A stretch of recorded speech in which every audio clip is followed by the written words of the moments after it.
ঢাকা থেকে খুলনা ও বেনাপোল রুটে নতুন ট্রেন চালু হলেও কোনো সুবিধা পাচ্ছে না শিবচরের মানুষ।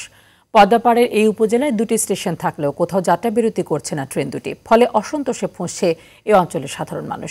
এই সমস্যার সমাধানে কোনো আশ্বাস দিতে পারেনি সংশ্লিষ্ট রেল কর্মকর্তারা। মাদারীপুরের শিবচর থেকে খলিল মিয়ার পাঠানো প্রতিবেদন জানাচ্ছেন রেজওয়ান শরীফ।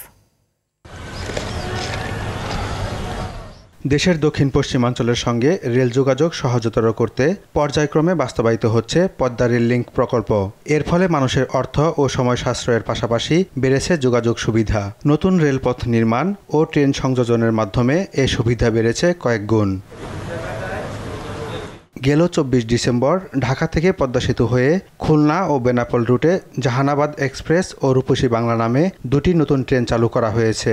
কিন্তু ট্রেন দুটি মাদারীপুরের শিবচর ও সেতু সংলগ্ন পদ্মা স্টেশনে যাত্রা বিরতি করছে না। ফলে দীর্ঘদিনের প্রত্যাশিত রেল সুবিধা থেকে বঞ্চিতই থেকে যাচ্ছে শরীয়তপুর ও মাদারীপুরের কয়েকটি উপজেলার মানুষ। রেলওয়ে কর্তৃপক্ষের কাছে দাবি থাকবো যে হয়তো যদি এরকম আপনার লোকাল স্টেশনে কয়েকটা যদি স্টেশন ধরে তাহলে হয়তো যাত্রীর লেগে অনেক সুযোগ সুবিধা বাড়বো। মূল দাবিটা হচ্ছে গিয়া আমরা শিবচরের মানুষ, আমরা স্টেশনের জন্য জায়গা দিছি, রেল লাইনের জন্য জায়গা দেওয়া হয়েছে আমাদের শিবচরের। এখন আমরা এই সুবিধা ভোগ করতে পারতাছি না। তো আমাদের এটাই দাবি যে আমাদের দুই স্টেশনে এক স্টেশনে একটা ট্রেন, দুইটা ট্রেনই থামবে, এ জায়গায় যাতায়াতের সুবিধা হবে। পদ্মা সেতু এবং রেল লাইন বানানোর জন্য সবথেকে বড় অবদান রেখেছি আমরা। এখন আমরা কেন ভাঙ্গা থেকে উঠবো, ঢাকা থেকে উঠবো, আমরা এখান থেকে উঠবো। গত ২৪শে ডিসেম্বর আরও দুটা ট্রেন খুলনা থেকে হচ্ছে জাহানাবাদ নামে এবং হচ্ছে বেনাপোল থেকে রূপসী বাংলা নামে দুটো ট্রেন চলছে, যেটা হচ্ছে এই শরীয়তপুর, মাদারীপুর এবং মুন্সিগঞ্জ হচ্ছে বাসীজনের একটা হচ্ছে ভালো খবর। পক্ষান্তরে এটা একটা হচ্ছে বেদনাদায়ক, কারণ হচ্ছে এখানে হচ্ছে এই ৪টে ট্রেন, একটা ট্রেন হচ্ছে দাঁড়ায় না। এখান থেকে হচ্ছে এই তিনটা হচ্ছে জেলার মুন্সিগঞ্জ, মাদারীপুর এবং হচ্ছে যে শরীয়তপুরের তিনটা জেলার মানুষ আছে, এখান থেকে হচ্ছে কোনো রকমের সুবিধা পাচ্ছে না।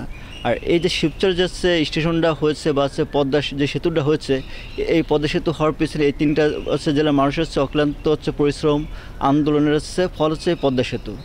এইখানে মনে করেন যে দুইটা ট্রেন মনে করেন যে চলাচল করতেছে, কিন্তু শিবচর স্টেশনে মনে করেন যে কত বড় একটা স্টেশন। এখানে আমরা দেখেন কত কষ্ট করে এখানে বসে আছি, সে ওই ঘন্টার পর ঘন্টা ওই একটা ট্রেনে যায়, আবার ওই ট্রেনটাই ঘুরিয়ে আসে, ওইটাতে যাতায়াত করতে হয়। এই অঞ্চলের যাত্রীদের দক্ষিণাঞ্চল ভ্রমণের জন্য ঢাকা কিংবা ফরিদপুরের ভাঙ্গা স্টেশন ব্যবহারের পরামর্শ দিলেন স্টেশন মাস্টার। দুজোড়া আন্তনগর ট্রেন উদ্বোধন করেছে। তার একটির নাম জাহানাবাদ এক্সপ্রেস আর একটির নাম রূপসী বাংলা এক্সপ্রেস। এই ট্রেন দুটি দিয়ে মাত্র ৩ ঘন্টা ৪৫ মিনিট সময়ের মধ্যে ঢাকা খুলনা এবং ঢাকা বেনাপোল ভ্রমণের সুযোগ রয়েছে।